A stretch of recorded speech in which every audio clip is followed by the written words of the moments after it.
Hello everyone, कैसे हैं आप सभी लोग। उम्मीद है आप सभी लोग बढ़िया होंगे। आज के इस वीडियो में मैं आपको मिलवाऊंगा अपने फ्रेंड जो कि मेरे साथ जॉब करते हैं, कोटा डिवीज़न में पोस्टेड है, भाई ललित कुमार नायक से, है ना। और ये मेरे पहले सब्सक्राइबर भी रहे और इत्तेफाक देखिए कि कोटा डिवीज़न में हम दोनों यहाँ पर साथ में ट्रेनिंग भी कर रहे हैं 1 महीने से। लेकिन कुछ ऐसे मौके आए और कुछ टाइम की प्रॉब्लम की वजह से हम लोग साथ में वीडियो नहीं बना पाए। लेकिन आज का जो वीडियो है आपको काफ़ी मोटिवेट करेगा कि भाई पहले से assistant loco pilot, Indian railway के असिस्टेंट लोको पायलट में सेलेक्टेड थे, बस मेडिकल तक गए थे, मेडिकल के बाद वो बाहर हुए थे। वो पूरी कहानी शेयर करेंगे। और भाई मुझे पहले से जानते थे, फिर यहाँ पर हम दोनों की मुलाकात हुई, फिर ये वीडियो दोनों मतलब हम दोनों की तरफ से आप लोगों को काफ़ी इंस्पायर करेगा। तो ललित भाई आप भी बताइए कुछ वीडियो में। तो अनिल भाई से मैं बहुत लंबे समय से जुड़ा हुआ यूट्यूब चैनल से इनसे, और फाइनली मुझे पता नहीं था कि ये भी कोटा डिवीज़न में ही है, लेकिन यहाँ ट्रेनिंग सेंटर में मिले तो मुझे अनिल जी से मिलकर के बहुत अच्छा लगा। तो मैंने सोचा कि अनिल जी का तो यूट्यूब चैनल है ही है, और मेरा यूट्यूब चैनल पर भी मैं इनके साथ में एक वीडियो शेयर करूँ।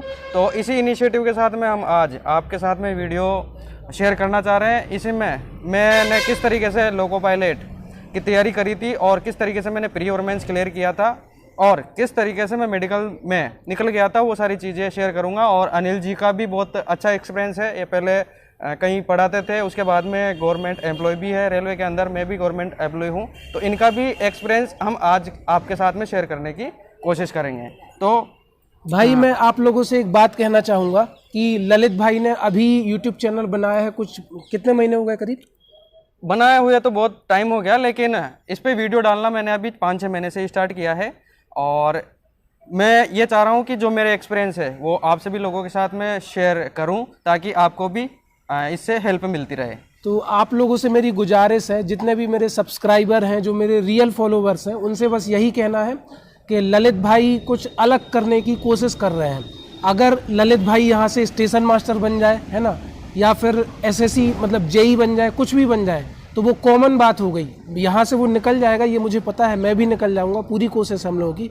लेकिन अगर वो कुछ डिफरेंट करना चाहता है तो मेरी आप लोगों से रिक्वेस्ट है कि आप उसको अप्रिसिएट करिए।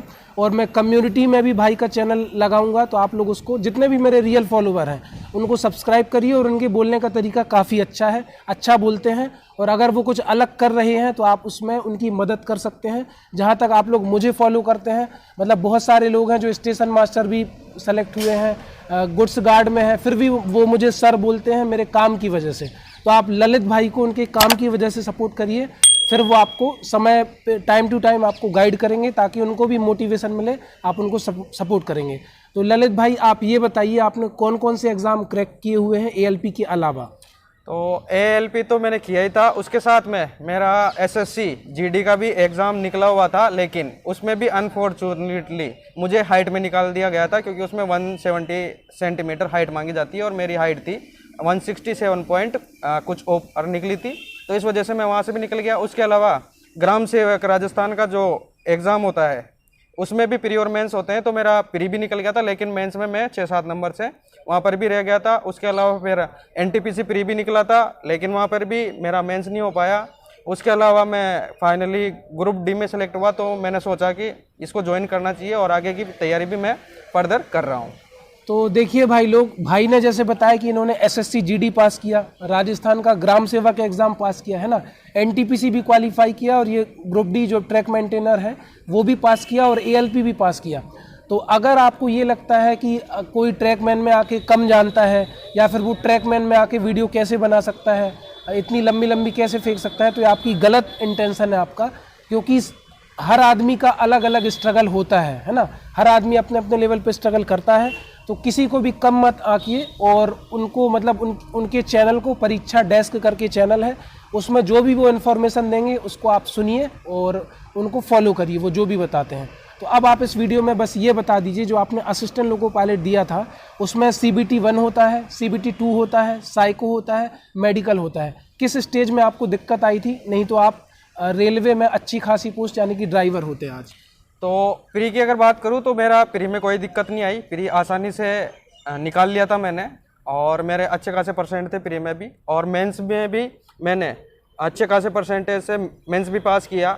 लेकिन जब आप सभी को पता है कि इसमें A1 मेडिकल मांगा जाता है, और तब मुझे मेंस के बाद में इसमें बुलाया जाता है साइको टेस्ट के लिए। तो जब मुझे साइको टेस्ट के लिए जाना था तो आप सभी को पता होगा जिन्होंने पिछली बार दिया था कि वहाँ पर A1 मेडिकल का सर्टिफिकेट आपको लेकर के जाना होता है। तो उस A1 मेडिकल के सर्टिफिकेट को लेकर मैं गया बहुत सारे डॉक्टर के पास में, तो मेरा A1 मेडिकल नहीं आ पा रहा था। तो इस वजह से किसी भी डॉक्टर ने मेरे को A1 मेडिकल का सर्टिफिकेट बना करके नहीं दे पाया। इस वजह से मैं साइको के एग्ज़ाम में नहीं बैठ पाया था। और साइको की तैयारी भी मैंने पूरी ईमानदारी से करी थी और मुझे पूरा विश्वास था कि मैं साइको का एग्ज़ाम भी निकालता, लेकिन किसी भी डॉक्टर ने मेरे को A1 का सर्टिफिकेट बनाकर नहीं दिया। इस वजह से मैं साइको में नहीं बैठ पाया था। तो देखिए दोस्तों, आपने बहुत सारी बातें जानी। बस मेरी आपसे यही गुजारिश है कि मैं भी कोटा डिवीज़न में पोस्टेड हूँ, ललित भी कोटा डिवीज़न में पोस्टेड है। जैसा आपने मुझे प्यार दिया है ना, मैं रेगुलर वीडियो नहीं बनाता फिर भी आप लोगों का सपोर्ट बरकरार है, वैसे ही आप ललित भाई को सपोर्ट करें। और कोई अगर कुछ डिफरेंट करता है तो आप उसको सपोर्ट करें। और मैं ये मानता हूँ जितने आप पॉजिटिव रहेंगे, है ना, मैं ट्रैकमैन जैसी हार्ड नौकरी में आके भी दुखी नहीं रहता, क्योंकि कभी भी मैं किसी भी इंसान के बारे में गलत नहीं सोचता। मैं ये चाहता हूँ कि जो मेहनत करे वो आगे बढ़े, और ललित भाई अगर मेहनत कर रहे हैं तो आप उनको सपोर्ट करिए। तो आज का वीडियो ज़्यादा लंबा ना हो, तो इसी वजह से हम वीडियो को यहीं एंड करेंगे। और ललित भाई आपको समय समय पर गाइड करते रहेंगे और समय समय पर मैं उनकी वीडियो को कम्युनिटी में शेयर करता रहूँगा। धीरे धीरे उनका कॉन्फिडेंस भी बढ़ेगा और समय के साथ साथ वो तैयारी के साथ साथ आपके लिए समय निकाल कर अच्छी वीडियो लाएंगे। तो लास्ट में आप कुछ कहना चाहेंगे? अनिल जी से भी कुछ एक्सपीरियंस या इनकी जो स्ट्रेंथ है उसके बारे में हम जान लेते हैं, क्योंकि मैं भी चाह रहा हूँ कि ये वीडियो मेरे चैनल पे भी आपको मिल जाए।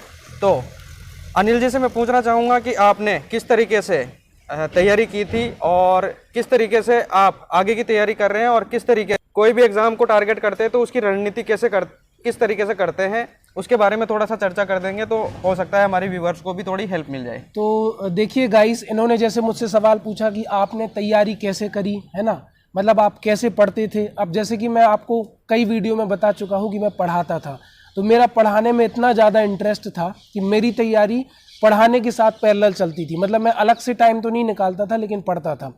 अब इस दौरान मैंने भी जैसे पोस्टल असिस्टेंट हो गया, बैंक के प्री मेंस एग्ज़ाम हो गए, है ना, ऐसे कई एग्ज़ाम निकाले हैं, लेकिन अल्टीमेटली फाइनली मैं बाहर हो जाता था, क्योंकि मैंने पूरे दिल से कभी भी किसी एग्ज़ाम की तैयारी नहीं करी। मैं आपसे झूठ नहीं बोलूँगा।